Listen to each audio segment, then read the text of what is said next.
C'est bon. C'est parti.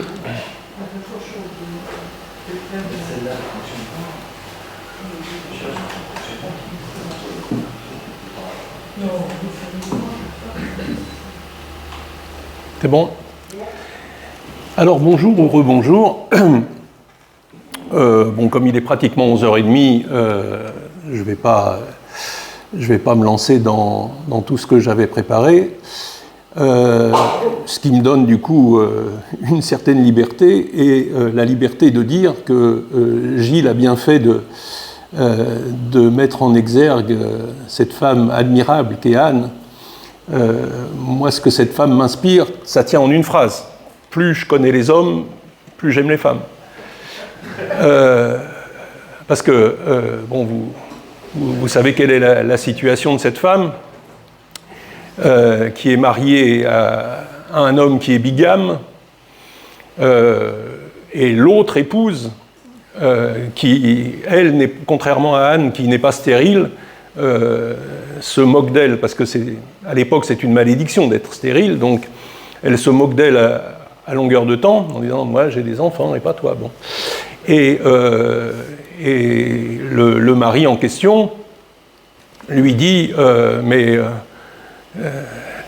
arrête de pleurer, parce que c'est vrai qu'elle pleurniche tout le temps, arrête de pleurer, tu m'as comme mari, donc tout va bien, Bruti.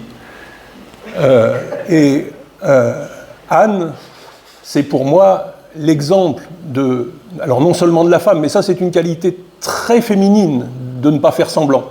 Parce qu'il faut bien admettre que nous, les hommes, on fait toujours comme si tout allait bien, et ce qui d'ailleurs explique qu'on pleure beaucoup moins que les femmes, en tout cas en public. Et elle, c'est la femme qui, non seulement devant son mari, mais devant le prêtre, dans le temple, ose pleurer et ose dire « non, tout ne va pas bien ». Non, c'est pas vrai, tout ne va pas bien. Tout ne va pas bien parce que moi, je me revendique comme mère, et ça, jusqu'à maintenant, ça m'est interdit. Et donc, dire à son mari qui dit « mais pas grave, tu m'as comme mari », ben non, ça remplace pas. Et il va jusqu'à dire à moi tout seul, je remplace une dizaine d'enfants. Ben non, ça va pas bien. Ça va pas bien, et ce que je nous souhaite, c'est d'avoir cette capacité de se dire tout va pas bien. Il y a une forme de méthode Coué qui est très, très perverse. Et quand je dis tout ne va pas bien, ça peut être individuel ou ça peut être collectif. Ça peut être je ne vais pas bien, et j'ose le dire, et si ça doit me faire verser des larmes, ben je n'ai pas honte de mes larmes, et collectivement, si nous n'allons pas bien, si par exemple, je prends un exemple qui n'a aucun sens, mais si on se retrouve à 10 à un culte qui est censé être un culte de rentrée, il n'est pas impossible d'avoir le courage de dire non, tout ne va pas bien. Parce que c'est quand Anne pleure devant Dieu et dit « ça ne va pas bien ». Et elle continue à le dire sans, le texte que vous connaissez dit sans prononcer une parole. On ne voit que ses lèvres bouger dans le silence. Et elle dit à Dieu « ça ne va pas bien, ça ne va pas ». Et là, Dieu entend. Parenthèse fermée. Comme Gilles vous l'a dit, nous avons l'ambition folle puisque vous savez, puisque personne ici n'est étranger, donc tout le monde sait par cœur ce que je vais dire, régulièrement il nous arrive de choisir, plutôt que l'étude thématique, l'étude systématique d'un livre, c'est-à-dire de le prendre à la première ligne et d'aller jusqu'à la fin. Ce qui permet d'être confronté à des textes qu'on n'aurait pas forcément choisis. C'est ça l'avantage de l'exercice, c'est que c'est le texte qui s'impose à nous et pas nous qui picorons des textes en fonction de nos envies ou de nos désirs. Et donc nous avons suggéré que nous commencions cette rentrée et ce mois de septembre par une étude. Alors, je vous rassure, ça ne sera pas tous les dimanches, ce sera, alors, selon la répartition que se feront les orateurs, mais ça se discutera après, ça devrait être un dimanche sur 2 ou sur 3. Et comme nous n'avons peur de rien, le livre qu'on a choisi, c'est la Genèse. Et donc, je suis censé aujourd'hui faire une introduction à la Genèse, et comme il reste une vingtaine de minutes, je vais faire une introduction à l'introduction, et je vais m'arrêter là. Le livre de la Genèse, alors, Gilles a bien fait de le dire, il est fondamental, évidemment, parce que vous savez, par exemple, les 3 premiers chapitres de la Genèse, ça aurait pu tenir en 2 phrases. Tout ce qui existe a été créé par Dieu, point.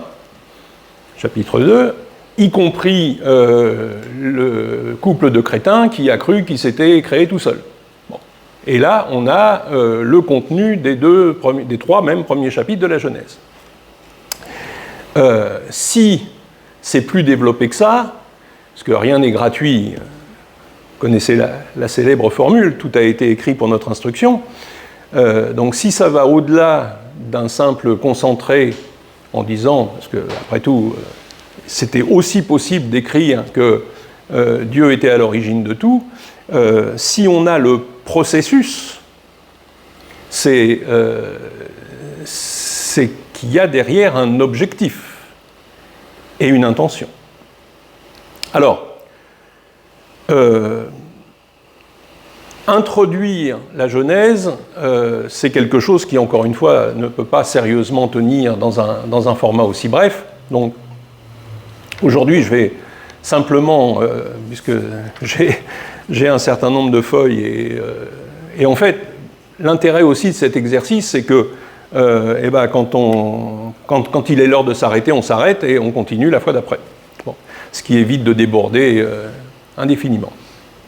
Donc,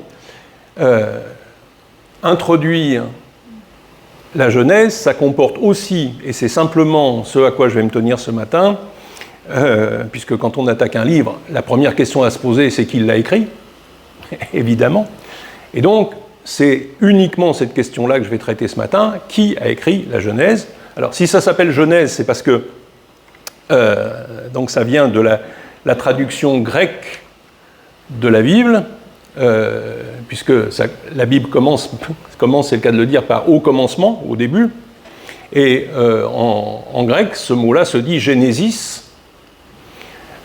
C'est pour ça c'est la même racine qui a donné « géniteur », parce que Génésis, ça veut dire naissance, au sens littéral, et par extension, au-delà de naissance, ça veut dire début, commencement, origine. Voilà. Bon. Donc, quand on rencontre des mots, alors celui-là est un peu technique comme parthénogénèse, c'est le genèse de Génésis. Bon, bref. Et donc, ça veut dire au début, parce que en hébreu, peu importe, mais Bereshit, bara Elohim, donc le premier mot de la Bible, est comme beaucoup de livres, parce que comme beaucoup de livres de cette époque-là, le titre qui est donné au livre, c'est tout simplement le premier mot. Et là, on a donné au livre le titre, en fait, comme titre, son premier mot, c'est-à-dire Genèse.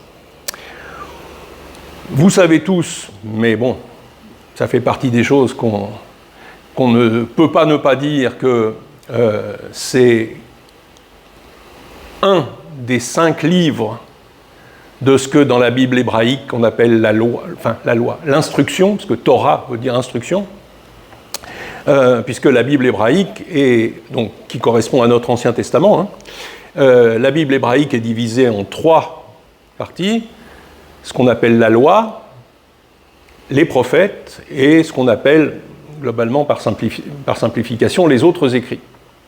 Et donc là, on est dans ce qu'on appelle aussi le Pentateuque, c'est-à-dire les 5 premiers livres, donc Genèse, Exode, Lévitique, Nombre et Deutéronome. Et donc, la Genèse qui fait partie... alors, vous rencontrerez aussi, si vous étudiez la question, aussi le terme de Tanakh, parce que TNK sont les premières lettres, justement, de la loi, les prophètes et les autres écrits, évidemment en hébreu, avec des voyelles au milieu pour que ce soit prononçable. La question qui a écrit... Alors, qui a écrit ce livre, il faut d'ailleurs dire qui a écrit ces livres, parce que la question se pose pour les 5 livres de la Torah, pour les 5 livres de ce qu'on appelle le Pentateuque. Et pendant des siècles, et même on peut dire pendant des millénaires, la réponse allait de soi, la Torah, c'est Moïse. C'est Moïse qui a écrit la Torah. Et ça n'a jamais été discuté, en tout cas sérieusement, jusqu'au, on va dire, XVIIIe siècle. Donc ça fait...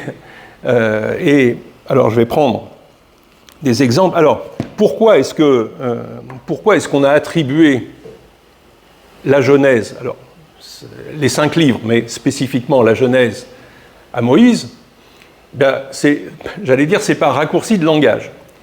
La formule exacte, c'est la loi donnée par Dieu à Moïse. Donc ça, c'est un peu long à prononcer. Donc très vite, l'habitude s'est prise de dire c'est la loi de Moïse. Bon. Et donc, le livre de la loi donnée par Dieu à Moïse, c'est devenu le livre de la loi de Moïse, et par encore contraction, c'est devenu le livre de Moïse. Ce qui fait que il a été rapidement admis que c'était Moïse qui avait écrit les 5 premiers livres de la Bible. Et donc, alors, comme je le disais, ça a duré, enfin cette conviction-là s'est étendue jusqu'au XVIIIe siècle. Mais par exemple, à l'époque de Jésus, personne ne songe à mettre ça en doute ou en cause. Alors, par exemple, dans Luc chapitre 2, verset 22. Alors, Luc chapitre 2, verset 22. Quand vint le jour où, suivant la loi de Moïse, il devait être purifié, ils l'amenèrent, c'est-à-dire Jésus, à Jérusalem pour le présenter au Seigneur. Donc, là, l'expression « la loi de Moïse », c'est ce que je vous disais tout à l'heure. C'est en réalité la loi donnée par Dieu à Moïse, mais c'est devenu la loi de Moïse. Et quand les Juifs parlent de la loi, c'est la loi de Moïse. Je prends un autre exemple. Dans Marc, au chapitre 12, au verset 19. Alors, Marc, chapitre 12, verset 19.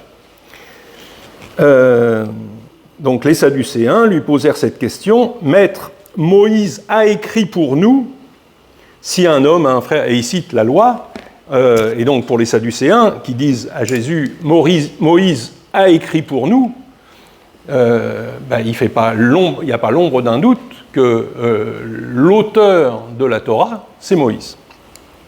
Et on peut continuer. Alors, bon, je vais pas multiplier, je vais m'arrêter assez rapidement sur ce terrain, mais dans la deuxième lettre aux Corinthiens, donc 2 Corinthiens, chapitre 3, verset 15. Alors, 2 Corinthiens 3, 15.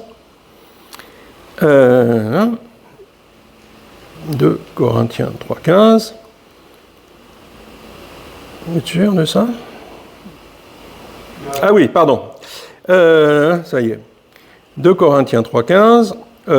Oui, jusqu'à ce jour, chaque fois qu'ils lisent Moïse, alors là c'est vraiment le raccourci, c'est le raccourci de langage par excellence, à chaque fois qu'ils lisent Moïse. Donc, si on voulait rembobiner, il faudrait dire chaque fois qu'ils lisent le livre qui raconte la loi donnée par Dieu à Moïse, et ça devient « ils lisent Moïse ». Donc là, très clairement, Moïse est identifié comme l'auteur de la Torah. Bon, ça, je pourrais évidemment ajouter d'autres preuves, mais je pense que vous êtes convaincus.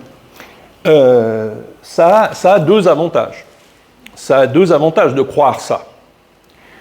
Le premier avantage, c'est que ça a été écrit, si c'est Moïse qui l'a écrit, ça a été écrit peu de temps en tout cas, alors, sauf évidemment la question de la création, parce que ça on est à peu près d'accord pour dire que Moïse n'était pas là. Mais la grosse majorité de la Torah raconte des choses qui ont été faites soit par Moïse, soit en sa présence, et donc on a une double sécurité. C'est que ça a été raconté, j'allais dire à chaud, et ça a été raconté par le principal acteur, puisque de très loin, parce qu'on dit la loi de Moïse, c'est pas pour rien, c'est parce que de très loin, le personnage principal des 5 premiers livres de la Bible, celui dont on parle le plus, c'est évidemment Moïse. Et donc, le fait de dire c'est lui qui a écrit, donc là on est à la source de la source, et en plus ça a été écrit sur le moment, et donc là on a une double sécurité en matière de fiabilité du texte. Comme si on disait, effectivement, pour en savoir, pour être bien renseigné sur la Seconde Guerre mondiale, il faut lire les mémoires de De Gaulle, parce que lui, non seulement il y était, mais il a pris une part active à tout ce qui s'est passé. Donc c'est à peu près équivalent quand on dit la loi de Moïse, et quand on lit Moïse, entre guillemets, on se sent en sécurité. Sauf que quand même, quand on se met à réfléchir, on s'aperçoit qu'il y a des choses qui ne sont pas aussi évidentes que ça. D'abord, la première des choses, c'est que, et alors, pardon d'énoncer des évidences, mais à aucun moment, on ne trouve dans les 5 premiers livres de la Bible la moindre revendication par Moïse du texte. Autant les proverbes, ça commence par Proverbes de Salomon, autant la Genèse, ça ne commence pas par Genèse de Moïse. Moïse ne figure pas dans les textes, dans aucun des 5 livres, comme étant, se présentant comme l'auteur. Déjà. Alors, effectivement, j'allais dire, même quand on dit Proverbes de Salomon,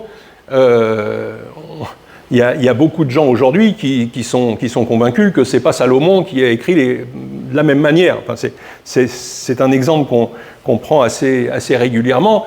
Quand on dit un guéridon Louis XVI, ce n'est pas Louis XVI qui a fait le guéridon. Donc, quand on dit Proverbe de Salomon, ce n'est pas forcément non plus Salomon qui a écrit le bouquin. Mais, parenthèse fermée. Mais là, en tout cas, pour la Genèse, pas de revendication.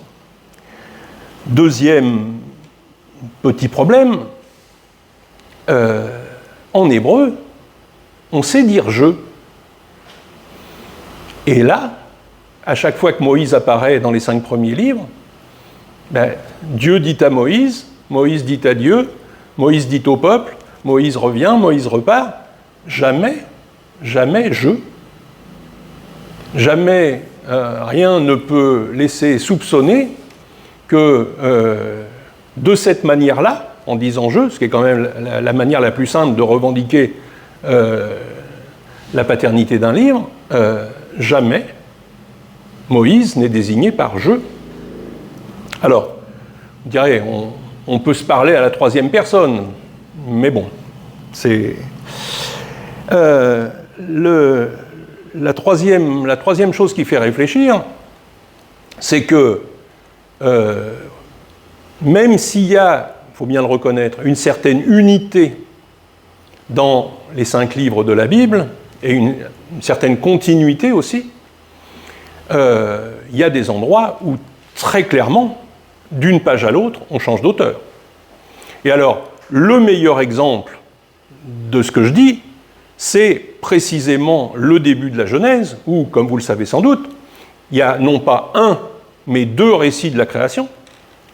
Il y a deux récits de la... Alors, bon, vous savez que... Alors, il y a un récit qui commence, évidemment, au premier verset du chapitre 1er, le fameux « Au commencement, Dieu créa le ciel et la terre », mais il y en a un autre récit qui commence au chapitre 2 et au verset 4, « Le jour où le Seigneur Dieu fit la terre et le ciel, il n'y avait encore sur la terre aucun arbre des champs, etc. » Donc là, il y a, alors, non seulement il y a deux récits, mais à la limite, on pourrait se dire, il a répété, parce qu'en plus, les cerises sur le gâteau, les deux récits, je n'irai pas jusqu'à dire se contredisent, mais ne disent pas la même chose, n'ont pas du tout le même regard sur la création.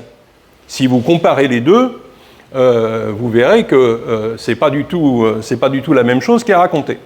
Et donc, si on s'en tenait à un récit ou si on s'en tenait à l'autre et si on n'essayait pas, parce que c'est pas facile de faire une synthèse des deux, on aurait une vue tronquée et pour tout dire erronée de ce qui se passe à la création. Non seulement il y a deux récits, mais il est évident que les deux récits n'ont pas été écrits par la même personne, au point que, d'ailleurs on parle donc non seulement de récits, mais de traditions éloïstes et yavistes, tout simplement parce que dans l'un, Dieu est désigné par, j'allais dire, le nom commun, Elohim, et dans l'autre, il est désigné par le nom propre, c'est-à-dire le nom qu'il se donne en réponse à la question de Moïse, et si le peuple me dit comment il s'appelle, qu'est-ce que je réponds? Et Dieu répond Yahweh. Dans un des récits, c'est un nom propre qui est utilisé, enfin, d'abord le nom commun, et dans le deuxième récit, les noms propres. Et en plus, enfin, je ne veux pas insister lourdement, mais le vocabulaire n'est pas le même, la syntaxe n'est pas la même, bon, etc. Et de toute façon, quand on est un spécialiste de l'étude des textes, il est facile de voir qui a écrit quoi et surtout qui n'a pas écrit quoi. Si je demande à deux personnes de rédiger une rédaction, il ne me faudra pas longtemps, d'abord pour dire que ce n'est pas la même personne qui a écrit les deux, et pour arriver à peu près à identifier qui a écrit quoi. Et donc, alors, je continue un peu parce que du coup, comme je ne vais dire que ça, du coup, je m'étends un peu. Les spécialistes, hein, c'est pas, je n'invente rien. Les spécialistes qui ont étudié les textes ont aussi trouvé, ça et là, d'autres preuves, si je puis dire, enfin d'autres éléments qui font planer un sérieux doute sur la rédaction par Moïse. Alors, je prends deux exemples. Donc, Genèse, chapitre 36, verset 31. Genèse, chapitre 36, verset 31. Donc, c'est censé avoir été rédigé par Moïse. Hein. Donc, vous situez Moïse dans la chronologie de l'histoire d'Israël.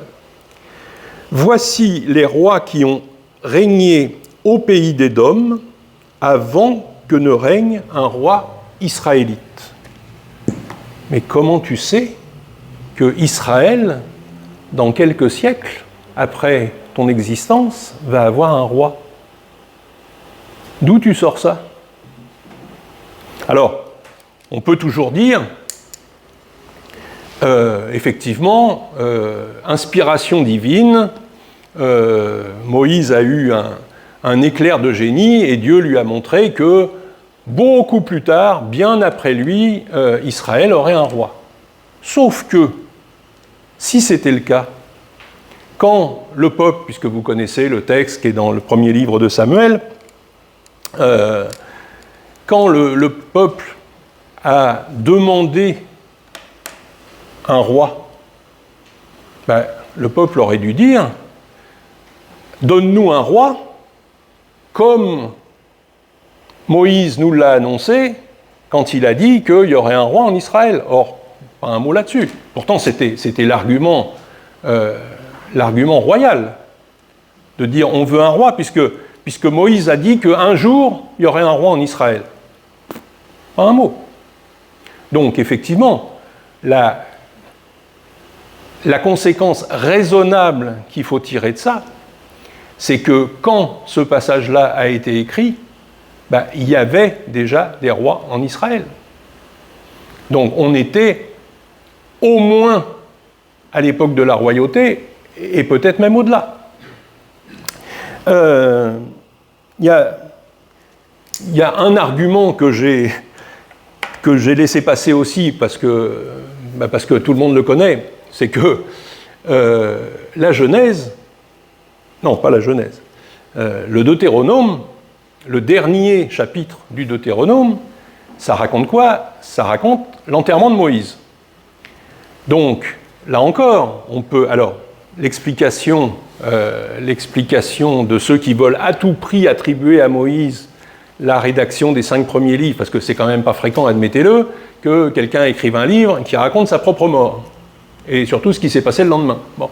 Enfin, les gens qui y tiennent absolument disent « Oui, mais c'est Josué qui, quand Moïse est mort, il a arrêté d'écrire, évidemment, et donc c'est Josué qui a fait le dernier chapitre pour que ça ne se termine pas en queue de poisson. » Bon.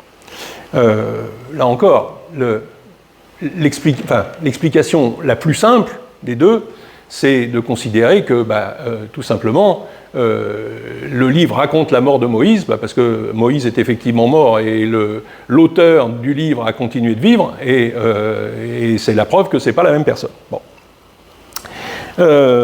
Donc je continue dans mes petits indices, mais après je m'arrête. Dans les nombres, cette fois,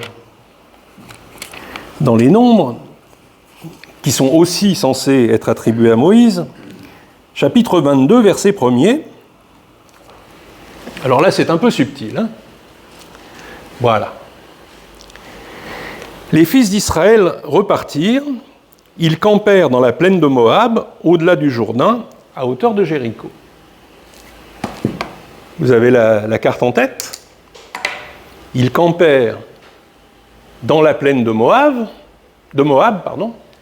au-delà du Jourdain. Donc, quand l'auteur écrit que la plaine de Moab, elle est au-delà du Jourdain, c'est que lui se situe sur l'autre rive. Ça ne peut pas être compris autrement. Or, l'autre rive, c'est Canaan. Et Canaan, comme vous le savez, Moïse n'y a jamais mis les pieds. Si je dis je suis allé à Saint-Laurent de l'autre côté du Var, c'est que j'écris depuis Nice.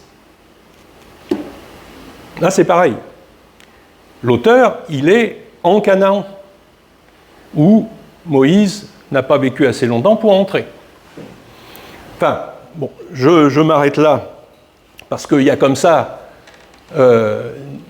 un certain nombre, même un nombre certain d'indices qui font penser que, évidemment, on ne prête qu'aux riches, que ce livre a été attribué à Moïse, mais qu'il n'en est pas le rédacteur. Alors, comme il est déjà midi, je ne vais même pas aller au bout de l'introduction,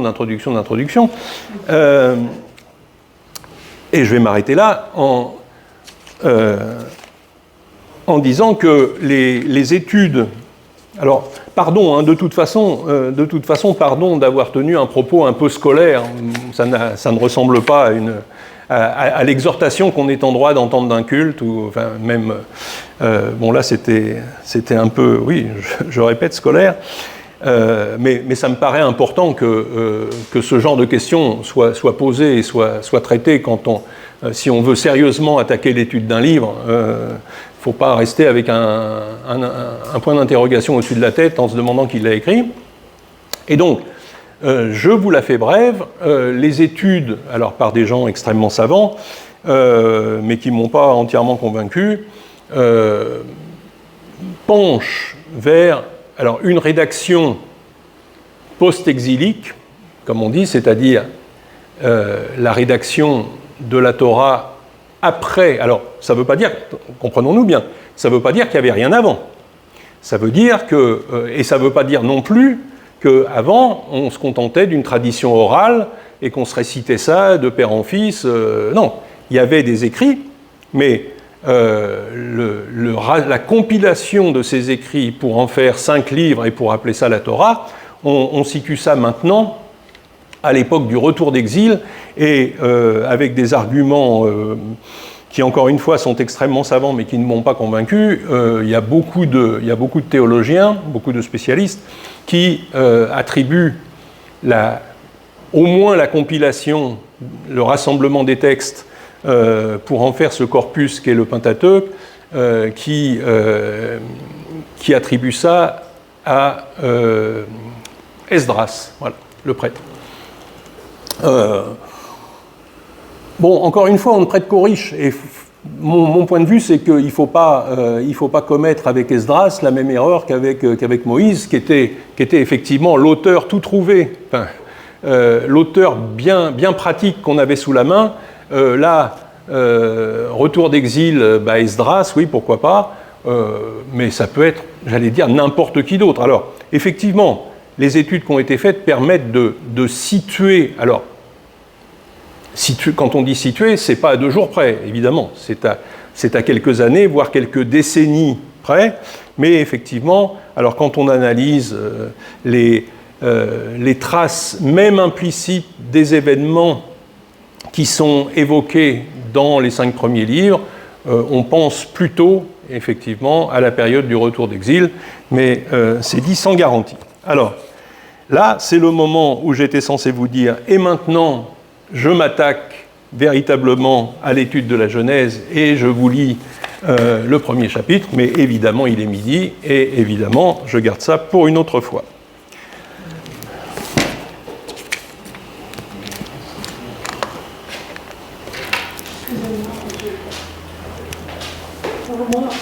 Après mes connaissances, moi et Amon, je trouvais l'autre côté, ce côté-là. Attends.